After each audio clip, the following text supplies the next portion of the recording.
बच्चों हम पढ़ रहे थे क्लास 11 के लिए रसायन विज्ञान और आज हम स्टार्ट करने वाले हैं पी ब्लॉक के तत्व जो कि आपका अध्याय नंबर 11। यदि मैं पी ब्लॉक की बात करता हूं तो उसके पहले जैसे कि मैंने आपको इस ब्लॉक बता दिया था और उसके पहले हम आवर्त सारणी चैप्टर नंबर 3 में पढ़ चुके हैं। आवर्त सारणी में आपने क्या देखा था, एक बार आप रिवीजन कर लीजिए ताकि ये चीज़ें आपके लिए थोड़ी सी आसान हो जाए। आवर्त सारणी में आपने जाना था कि सर इस वाली जगह पे, ठीक है, बाएं स्थान पे हमने यहाँ पे रखा था कौन सा ब्लॉक, एस ब्लॉक, ठीक है। अच्छा, इसके इस वाली स्थान पे यदि हम देखें इधर वाली जगह पे तो यहाँ पे आपको क्या नज़र आता है, यहाँ पे आपको पी ब्लॉक नज़र आता है, ठीक है। अच्छा, इनके बीच में क्या आते हैं भैया, संक्रमण तत्व, जिन्हें बोला जाता है डी ब्लॉक के तत्व, डी ब्लॉक के तत्व। अच्छा जी, नीचे देखेंगे अपन तो नीचे यहाँ पे पड़े हुए हैं एफ ब्लॉक, ठीक है। एफ ब्लॉक के तत्व आपको नीचे यहाँ पे देखने को मिलते हैं। यानी कि सर हम एस ब्लॉक पढ़ चुके हैं, पी ब्लॉक के 2 वर्ग हम यहाँ पे पढ़ेंगे, ठीक है। बाकी के जो वर्ग हैं हम क्लास 12वीं में पढ़ेंगे, क्लियर है।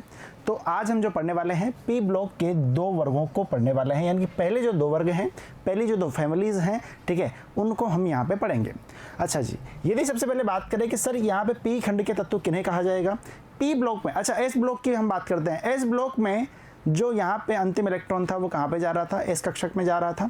तो पी ब्लॉक में कहाँ जाएगा, पी कक्षक में जाएगा, ठीक है। कहाँ पे जाएगा, पी कक्षक या फिर पी उपकोष में जाएगा अंतिम इलेक्ट्रॉन। इसलिए हम क्या कहेंगे, पी ब्लॉक के या फिर पी खंड के तत्व, क्लियर। अच्छा सर, आवर्त सारणी में किस और स्थान दिया हुआ है, दाहिने साइड पे, यानी कि बोले तो राइट हैंड साइड पे, ठीक है, राइट साइड पे इन्हें स्थान दिया हुआ है। और एस ब्लॉक की बात करते हैं तो उन्हें लेफ्ट साइड पे दिया हुआ है। अच्छा, यदि हम इनका इलेक्ट्रॉनिक विन्यास, सामान्य इलेक्ट्रॉनिक विन्यास कौन सा, अंतिम कक्षा का देखें तो वो क्या होता है, ध्यान से समझो। NH2 NP1 to 6 लिख लेंगे, NH2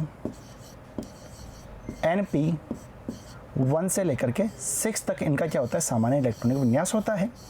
लेकिन यदि हम बात करें यहाँ पे 18वें वर्ग की हम बात करेंगे, जहाँ पे 18वें वर्ग में कौन सी गैसेज आएगी, नोबल गैसेज, जिन्हें बोला जाता है अक्रिय गैसें, अक्रिय गैसें।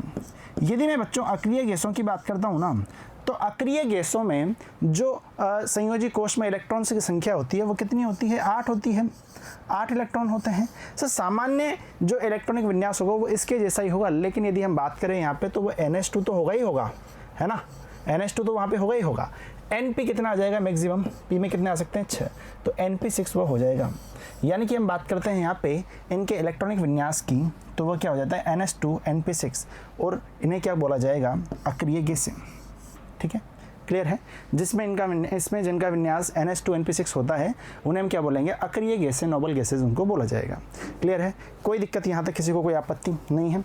बड़े आगे देखो भाई, इस खंड के तत्वों को सामान्य तत्व क्यों बोलते हैं, क्योंकि अंतिम वर्ग को छोड़ के बाकी जितने भी यहाँ पे एलिमेंट्स हैं उनके अंतिम कक्षक में 8 से कम इलेक्ट्रॉन होते हैं, क्लियर है। इन्हें क्या बोलेंगे हम, सामान्य तत्व इन्हें बोलेंगे।